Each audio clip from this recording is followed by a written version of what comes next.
Sir Ravi sir roll role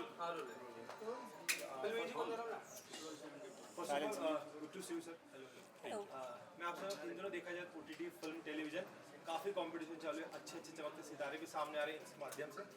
in सब के बीच में से किसी अवार्डी को सिलेक्ट करना कितना डिफिकल्ट होता है आप लोगों के लिए? I'll let them So, take the question. she is the chairman of the jury, chairperson of the jury, and jury का एक process है आगे देखो।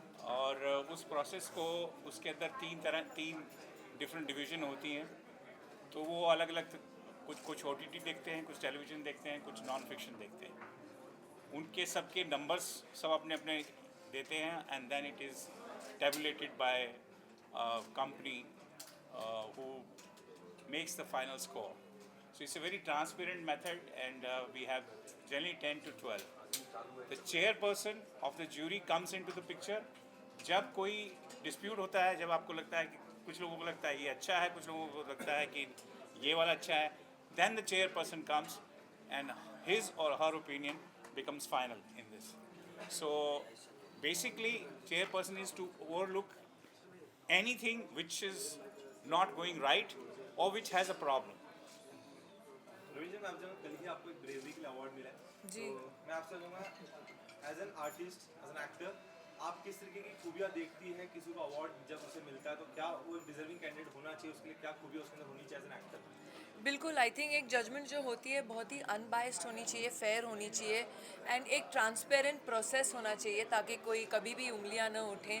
तो आई थिंक जहाँ तक कि मेरी एसोसिएशन है इस समय आईटीए के साथ, मैं बहुत ही खुश हूँ क्योंकि मैं समझती हूँ कि ये एक ऐसा प्लेटफॉर्म है, ये एक ऐसा मंच है आईटीए अवार्ड्स का जो इनका 24th ईयर है। पहले तो आपको बता दूँ 24 साल हो गए हैं और नेक्स्ट ईयर तो हम सिल्वर जुबली सेलिब्रेट करेंगे सारे। लेकिन जहाँ तक इनका प्रोसेस है बहुत ही clear, unbiased and you know the judgement is completely fair and इसलिए आई थिंक मैं भी बहुत खुश हूँ एंड आई एम प्राउड कि आज मैं उनसे जुड़ी हूँ। अगर बात करें जैसे कि आपने कहा 24 ईयर्स हो रहे हैं, इस 24 ईयर्स की अगर बात करो आप तीनों से, तो क्या ऐसे अप्स एंड डाउन्स आपने देखा जिसके कारण इस बार ये सीजन में कुछ नया होगा जो हम सभी के लिए शायद पिछले 24 साल में जो नहीं हुआ अब होगा वो? हर साल कुछ ना कुछ नया तो करना ही पड़ता है, नया नहीं होगा तो फिर मैं चेयरपर्सन हूँ जूरी की, इससे नया ये नहीं क्या है। चाहिए मैं नहीं हूँ। ये नहीं है। ये नहीं है। अगर सिर्फ चैलेंजेस की बात करो, किस तरीके के चैलेंजेस आपको फेस करने पड़ते हैं इस दौरान?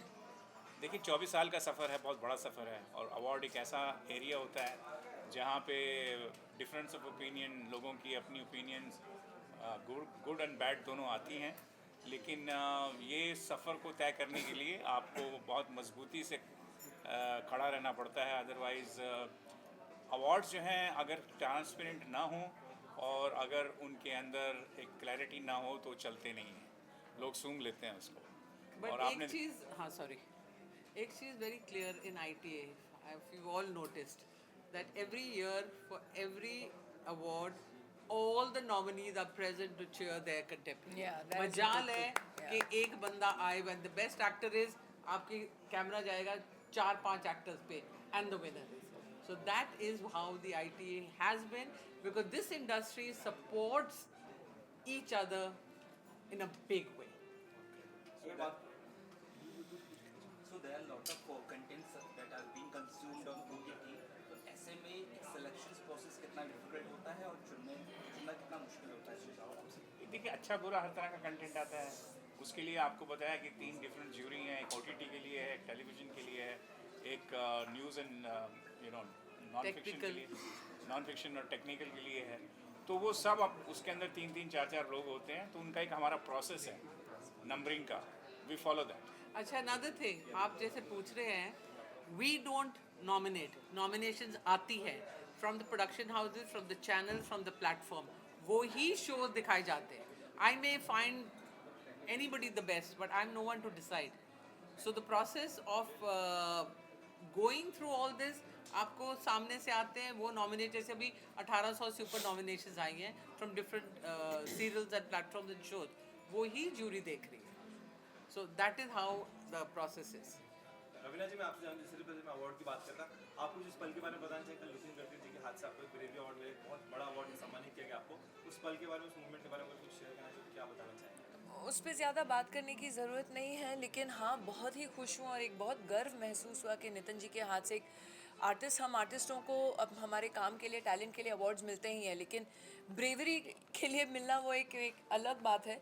जो हादसा हुआ बांद्रा में उसके सिलसिले में जो मेरी टीम थी, अगर मेरे टीम जो मेरे साथ है मेरा परिवार है और उनके ऊपर कोई भी अगर नुकसान आए या कुछ भी आए तो मेरा भी बिल्कुल हक बनता है कि मैं जाके उनके लिए खड़ी रहूं। एंड आई थिंक वो एक स्पर ऑफ द मोमेंट था जब मैंने सोचा कि नहीं, I need to be there. And जो कुछ हुआ वो तो पब्लिक डोमेन में है ही, आप पढ़ चुके हैं और देख चुके हैं।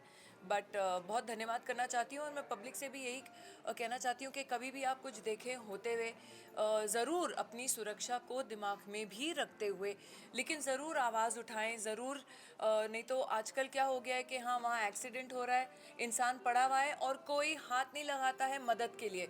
लेकिन प्लीज़ ज़रूर मदद कीजिए, क्योंकि आजकल पुलिस भी बहुत मदद करती है। वो ज़माने गए जब पुलिस आपको ही रिपोर्ट लिखवाए और आपको वहाँ 10 घंटा बिठा के रखे। बहुत फास्ट चीज़ें होती हैं। तो जब भी आप देखें किसी को रास्ते पे या कहीं मदद की ज़रूरत है, प्लीज़ आगे बढ़िए और ज़रूर मदद कीजिए। So that is the message that I like to give. Thank you. So last question, 24 years, summary करने का कैसा समरी करोगे उसको सर? From day 1 से लेके अब तक। सबरी करने का तो वक्त नहीं है अभी, तो 25 साल अगले साल पे नज़र है ऑलरेडी, क्योंकि 25 साल जो है एक बहुत महत्वपूर्ण माइलस्टोन होता है।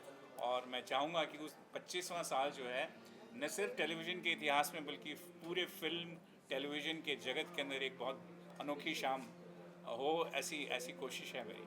कब होने वाला है उस बारे में थोड़ा बता सकते आप 25 पहले 24 का कर लें। 24 जो है एक साल के बाद Next year, next year exactly this time this time. 24वां आप साल। होंगे वहाँ पे।